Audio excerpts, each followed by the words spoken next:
بسم اللہ الرحمن الرحیم۔ واٹس ایپ پہ، ٹیلی فون پہ، مختلف ذریعوں سے مجھ تک یہ میسج پہنچ رہے ہیں کہ اللہ کا واسطہ لوگ ڈراموں میں بے انتہا دلچسپی لے رہے ہیں، رو رہے ہیں ڈرامے دیکھ دیکھ کے۔ ڈرامے سینما گھروں میں چل رہے ہیں، اپنی پوری فیملی، کئی قسطیں ڈراموں کی، ایسے جذباتی ہو رہے ہیں، ایسے دیکھ رہے ہیں کہ جیسے اس کے بعد کبھی دیکھنا نصیب نہیں ہوگا، اور بڑی تعریفیں، ایسا ڈرامہ، ایسی فلم۔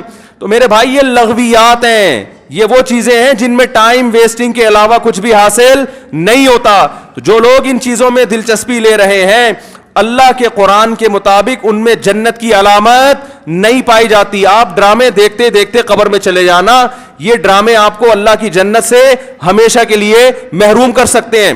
آپ کہہ سکتے ہیں انٹرٹینمنٹ ہے نا، تو یاد رکھو ایک انٹرٹینمنٹ جائز ہوتی ہے جو آپ کی صحت کے لیے اچھا ذریعہ بنتی ہے، آپ کے دماغ کو فریش کرتی ہے۔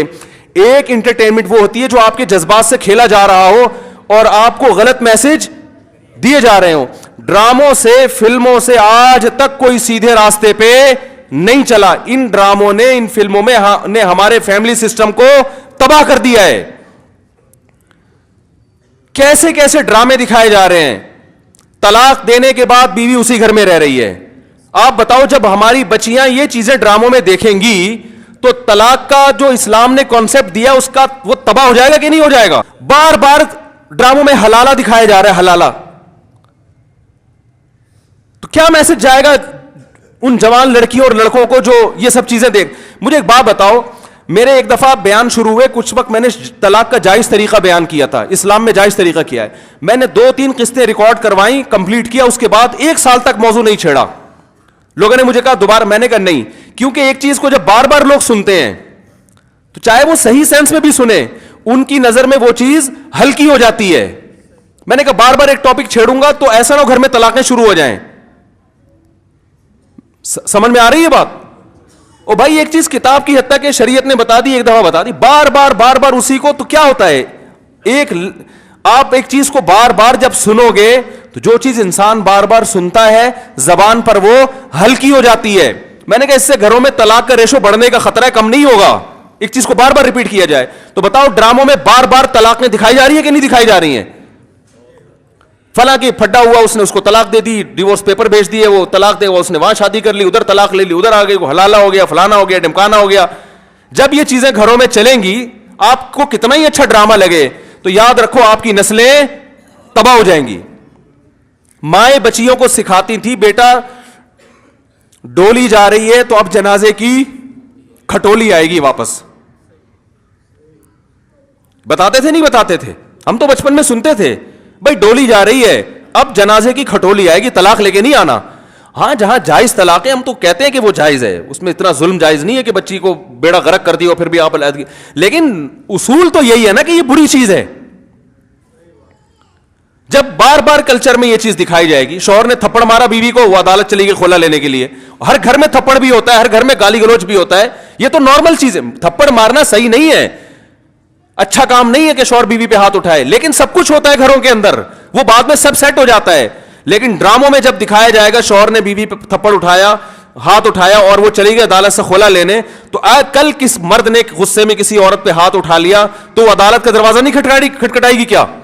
اس تھپڑ کی تلافی 100 دفعہ ہو سکتی ہے، مرد منا سکتا ہے، لیکن عدالت سے جب ڈیورس ہوگی اس کی تلافی نہیں ہوگی۔ مرد کے دل میں نفرت پیدا ہوگی، اس سے مجھ سے طلاق کیوں مانگی، کیوں گئی ہے ڈیورس لینے کے لیے، بچے تباہ و برباد ہو جائیں گے۔ تو ان ڈراموں سے فیملی سسٹم کو جوڑا نہیں جا رہا، جوڑ کے نام پہ توڑا جا رہا ہے۔ اور میں نے اپنے دوست سے پوچھا، میں نے کہا یہ چیزیں تو فلموں میں پہلے زیادہ دکھائی جاتی تھی، تو ڈراموں پہ اتنا شور کیوں؟ انہوں نے ایک بڑی پوائنٹ کی بات کی، انہوں نے کہا کہ فلموں میں جو چیزیں دکھائی جاتی ہیں وہ نارمل ماحول سے ہٹ کر ہوتی ہیں، ڈرامے کا مطلب یہ ہوتا ہے کہ جو گھروں میں ہو رہا ہے وہ دکھایا جائے، اس کو لوگ زیادہ اڈاپٹ کرتے ہیں۔ کوئی آواز اٹھانے والا نہیں ہے، نہ حکومت کنٹرول کر رہی ہے، نہ کوئی کیمرہ والے اس پر کوئی نوٹس لے رہے ہیں۔ سینما گھروں میں چلنا شروع ہو گئے، صبح شام اتنے کلپ مجھے لوگ بھیج رہے ہوتے ہیں، یہ والا مفتی صاحب یہ سین دیکھیے بڑا ٹائٹ سین ہے۔ کیا ہو گیا تمہیں؟ پاگل ہو گئے ہو تم بھائی، کیا ہو گیا ہے؟ میں اپنے دوستوں سے کہتا ہوں, میں میٹنگیں کرتا ہوں بلا بلا کے کہ یار ٹائم کی بڑی کمی ہے, میرا سارا دن اسی پہ گزرتا ہے یار, بہت سارے کام کرنے ٹائم نہیں مل رہا. جب رات کو سونے کے لیے لیٹتا ہوں تو ندامت کے ساتھ, اللہ کی قسم میری یہ حالت ہے کہ یار آج بہت سارے کام کرنے تھے مگر آج بھی رہ گئے. ہم حیران ہو رہے ہیں, آپ 2-2 3-3 4-4 گھنٹے کیسے ٹی وی کے سامنے بیٹھ جاتے ہو؟ ٹائم کہاں سے آ رہا ہے آپ کے پاس؟ اتنا ٹائم ہونا اس کی علامت ہے آپ کا دنیا میں کوئی ویژن ہے ہی نہیں. جس کا کوئی ہدف ہوتا ہے اس کے پاس اتنا ٹائم نہیں ہوتا. تو یہ جو ڈراموں فلموں میں ٹائم ضائع کیا جا رہا ہے نا, خدا کی قسم موت کے وقت حسرت کا سبب بنے گا. موت کے وقت اللہ نے زندگی صرف ایک دفعہ دی ہے. قرآن کے الفاظ دیکھو کہ موت کے وقت اگر تم ساری دنیا کی ساری دولت خرچ کر کے بھی ٹائم واپس لینا چاہو گے نا, لا یستاخرون ساعتا ولا یستقدمون, اللہ فرماتے 1 منٹ تو دور کی بات, 1 منٹ کے 1 کروڑ حصے کر لو نا وہ بھی نہیں ملے گا. ابھی بہت ٹائم دیا اللہ نے, ابھی بہت ٹائم دیا ہے. چاہو تو ڈراموں میں ضائع کر دو, فلموں میں ضائع کر دو, سارا دن ٹی وی کے سامنے بیٹھ کے کرکٹ کے میچ دیکھ کے تالیاں بجاتے رہو, فلاں نے یہ چھکا مارا, فلاں نے چوکا مارا. ابھی بہت ٹائم ہے. لائف کو خدا کی قسم جتنا انجوائے کر رہے ہو 10 سے ضرب دے کے اس سے زیادہ انجوائے کرو, لیکن جب موت کا وقت آئے گا تو یہ سارے مزے کرکرے ہو جائیں گے. یہ غیر مسلموں کے کام ہیں جن کا آخرت پہ یقین نہیں ہے, ان پہ یہ چیزیں سوٹ کرتی ہیں. ان کو مرنا نہیں ہے نا, ان کا تو خیال ہے مر جائیں گے تو ختم ہو جائیں گے, ان کا یہ کانسیپٹ ہے. تو کہتے ہیں زندگی میں جتنا جلدی انجوائے کر سکتے ہو کرو. جس کا آخرت پہ یقین ہے اس کا کوئی ہدف ہوتا ہے کہ مجھے ایک زندگی ملی ہے, دوبارہ یہ زندگی نہیں. یہ ہندوؤں کا نظریہ ہے کہ 7 جنم ہوتے ہیں, اسلام کہتے ہیں ایک ہی جنم ہے, اس کے بعد قیامت آ جائے گی, دوبارہ کوئی جنم نہیں ملے گا. اور اللہ کو دیکھو, اللہ تعالیٰ حضرت عیسیٰ علیہ السلام کو موت دینے کے بعد بھی آسمانوں پہ اٹھا سکتے تھے نا, اور پھر قرب قیامت میں نازل کرتے. اللہ نے حضرت عیسیٰ کو زندہ آسمانوں پہ اٹھا کے یہ میسج دے دیا کہ جس کو قرب قیامت میں نازل کرنا ہے اس کو موت نہیں دوں گا, آخر میں موت دوں گا. اس لیے کہ مرنے کے بعد اٹھا لیتا تو تمہارے دماغ میں یہ تصور آ سکتا تھا کہ شاید ہمیں بھی موت کے بعد دوبارہ زندگی مل جائے. تو موت کے بعد تو پیغمبروں کو بھی نہیں ملتی, تمہیں کہاں سے ملے گی, ہمیں کہاں سے ملے گی بھائی زندگی. تو اپنے وقتوں کو برباد مت کریں, انجوائے کریں, ایسی چیزوں کو انجوائے کریں جس سے معاشرے میں ترقی ہوتی ہے. او بھائی جاگنگ کر لیا کرو, سوئمنگ کر لیا کرو, فٹ بال کھیل لیا کرو, تھوڑا سا ورزش ہو جائے گی, کولیسٹرول کم ہو جائے گا, فائدہ بھی ہوگا, انجوائے بھی ہوگا. ڈرامے سے کیا انجوائے کر رہے ہو بھائی تم بیٹھ کے, رو کیوں رہے ہو ڈرامہ دیکھ کے؟ وہ تمہارا کیا لگتا ہے جس کے ساتھ یہ ہو گیا, رو رہے ہیں بیٹھ کے جیسے پتہ نہیں کیا ہو گیا. دیکھو انسان کے جو اعصاب ہیں نا, اعصاب, ان میں اللہ نے محدود صلاحیتیں دی ہیں. میں نے ایک انگریز نفسیاتی ڈاکٹر تھا, اس کی ایک تحریر خود پڑھی تھی, کاش میں اس کو محفوظ کر لیتا تو آپ کو آج میں وہ تحریر دکھاتا. اس کی ریسرچ تھی کہ دنیا میں جو ڈپریشن, چیخو پکار, مار دھاڑ, چیزوں کو توڑ پھوڑ کا جو کلچر آیا ہے ڈراموں اور فلموں سے آیا ہے. یہ جو آج بچیاں ماں پہ چیختی ہیں نا, آپ ان کی ہسٹری چیک کریں, ڈرامے دیکھ کے چیختی ہیں. ماں نے کچھ تیز آواز میں بات کر دی, بچی ایک دم چلائے گی, کیونکہ اس نے ڈرامے میں لڑکیوں کو چیختے ہوئے, بولو نا, دیکھا. شوہر اگر غصہ کرے, نہیں کرنا چاہیے لیکن کرے, تو اسلام کہتا ہے تمہارا محسن ہے. اگر کسی کو سجدہ کرنے کی اجازت ہوتی تو نبی نے فرمایا کہ عورت کو حکم دیتا کس کو سجدہ کرے, شوہر کو. نبی نے عورت کے فائدے کے لیے یہ بات کہی ہے. شوہر کو یہ ہوگا کہ میری بیوی میرا احترام کرتی ہے, اونچ نیچ ہو جائے گی منا لے گا بعد میں, اس کو پتا ہے میری, برداشت کر لیتی ہے, خرچہ پورا کرے گا, جو تمیزدار شوہر ہیں. لیکن اگر وہ اس کو غصہ آیا ہوا ہے اور اس نے آگے سے اینٹ کا جواب پتھر سے دے دیا تو گھر چلے گا, بولو نا بھائی. اور اگر بیوی نے کبھی الٹی سیدھی کر لی اور اس نے برداشت کرنے کے بجائے ڈرامہ دیکھا تھا, اس میں تھپڑ مارتے ہوئے دیکھا تھا, اس نے بھی رکھ کے ایک تھپڑ رسید کر دیا, تو اس سے گھر میں محبت کا ماحول پیدا ہوگا, بولو نا بھائی کیا ہو گیا. بلکہ میں تو اس سے آگے کہتا ہوں کہ ڈراموں میں جو میاں بیوی دکھائے جاتے ہیں وہ کوشش کرتے ہیں لڑکا ہینڈسم ترین تلاش کیا جائے اور لڑکی خوبصورت ترین. اس جوڑے کو دیکھ کر تو ویسے ہی کوئی مرد کو اپنی بیوی اچھی نہیں لگتی اور عورت کو اپنا شوہر اچھا نہیں لگتا. کہتے ہیں یہ میاں تو ایسے ہوتے ہیں, کیا مکھنچو ابا نے میرے متھے لگا دیا ہے. ایک صاحب مجھے کہتے ہیں مجھے بیوی اچھی نہیں لگتی. میں نے کہا فلمیں دیکھنا چھوڑ دو, اچھی لگے گی تمہیں. ہاں, جس غریب کے سامنے صبح شام قورمے کباب گھوم رہے ہو اسے گھر کی دال اچھی لگے گی, بولو نا بھائی. یہ تو سب سے پہلا نقصان ہے. تو یہ ان لوگوں کے کام ہے جن کا آخرت پہ یقین نہیں ہے. ان سے ہمارا گھر تباہ. ڈرامے والوں کا ویژن یہ نہیں ہوتا کہ گھروں کے ماحول کو اچھا کرنا ہے. ڈرامے کا ویژن یہ ہوتا ہے کہ پیسہ کمانا ہے. ہر وہ چیز جو مارکیٹ میں چلے گی اس سے پیسہ آئے گا. تو مارکیٹ میں نیگیٹو چیزیں زیادہ چلتی ہیں. میرے کلپ میں دیکھو, میں نے یوٹیوبرز کو ابھی کچھ کنٹرول کیا ہے. پورے بیان ماں باپ کے حقوق پر, بیوی بچوں کے حقوق پر چل رہا ہے, اللہ اس کے رسول کے حقوق پر. درمیان میں ایک لطیفہ آ گیا, لطیفہ سب سے زیادہ ہٹ ہوتا ہے. سمجھ رہے ہیں نا؟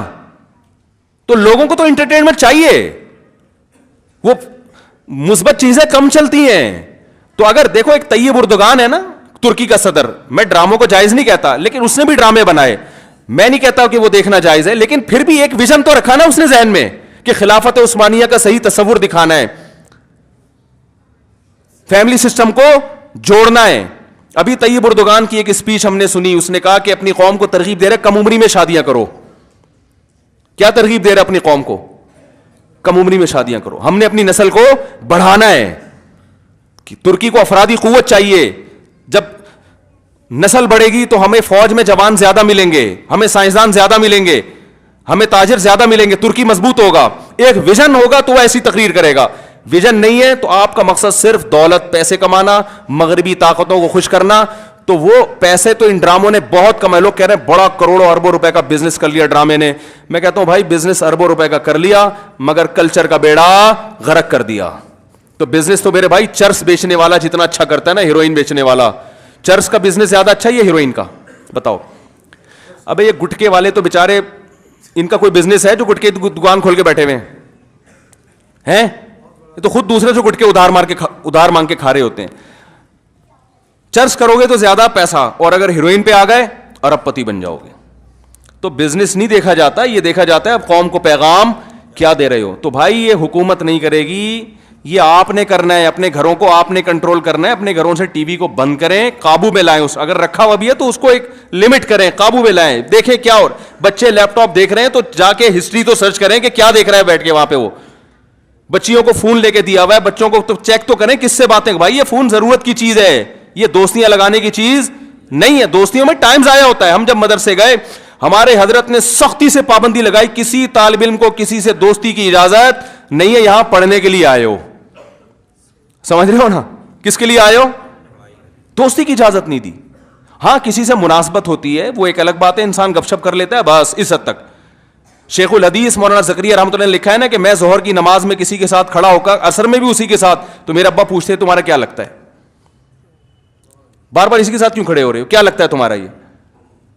تو ایک ویژن ہوتا ہے بھائی, اس ویژن میں اگر کوئی دوستی بھی آ رہی ہے تو ٹھیک ہے, اس کو بھی لے کے چلو. لیکن ہر وہ دوستی جو اس ویژن سے آپ کو ہٹا رہی ہے, بھائی پہلے ویژن ہے, پہلے مقصد ہے, پہلے منزل ہے, باقی چیزیں بعد میں. آپ ٹرین میں جاتے ہوئے آپ کی دوستی ہو گئی وسیم بھائی سے بڑی زبردست, اس نے ملتان میں اترنا, آپ کا ویژن پشاور ہے, اب آپ ملتان میں اتر گئے اس کے ساتھ. بھائی دوست پہلے ہوتا ہے, دوست پہلے. بھائی ٹھیک ہے پھر چلے جاؤ. یہ اگر اتنا اچھا ہے تمہیں اپنے گھر میں بٹھا لے گا اور چائے پلا کے ساری زندگی وہی ٹھکانہ دے دے گا تو چلے جاؤ. اگر آپ کو پتا ہے اتنا لفٹ یہ دوست نہیں کرائے گا تو بھائی بہن بہت اچھی دوستی تھی, السلام علیکم, پتلی گلی سے نکلو بس. تو یہ جو یونیورسٹی میں پڑھنے والے لڑکے ہیں نا, میں ان سے کہتا ہوں دوستی کرو, اپنی پڑھائی کا نقصان دوست کی خاطر نہیں کرو. کیونکہ جب تمہارے پاس پیسہ نہیں رہے گا نا, جو دوستوں پہ تم ٹائم ضائع کر رہے ہو, تو پیسہ تو جائے گا, دوست بھی چلے جائیں گے ساتھ میں. یہ دوست بھی جب تک ہیں جب تک پیسے ہیں, ٹھیک ہے نا. جب تم خود ان سے قرضہ لوگے, یار پان کے پیسے دے دے, گٹکے کے پیسے دے دے, تو جو جگری دوست ہے نا, جو تمہارے لیے آسمان سے ستارے توڑ کے لا رہا تھا, سب سے پہلے تمہیں دیکھ کے راستہ وہی چینج کرے گا. وہ گلی میں دیکھے گا وہ جگری دوست آ رہا ہے, بولے گا ادھر نکل لے یار, کیونکہ ادھر جو آ رہا ہے وہ جگری نہیں ہے, اس کو برداشت کر سکتا ہوں, اس کو برداشت نہیں کر سکتا. تو جب کچھ کام کے بن جاؤ گے, دوستیاں تو تمہاری طرف دوڑ کے آئیں گی. سمجھ رہے ہو کہ نہیں سمجھ رہے؟ پھر تمہارے پاس لفٹ کرانے کا ٹائم نہیں ہوگا. تو اپنے آپ کو کچھ بنا لو میرے بھائی. ڈراموں میں ٹائم ضائع نہیں کرو, فلموں میں ٹائم ضائع نہیں کرو. یہ تو کمانے کے دھندے, ان کو کمانے دو. تم اپنا پیسہ ان پہ کیوں خرچ کر رہے ہو بھائی؟ تم کسی اور چیز پہ خرچ کرو.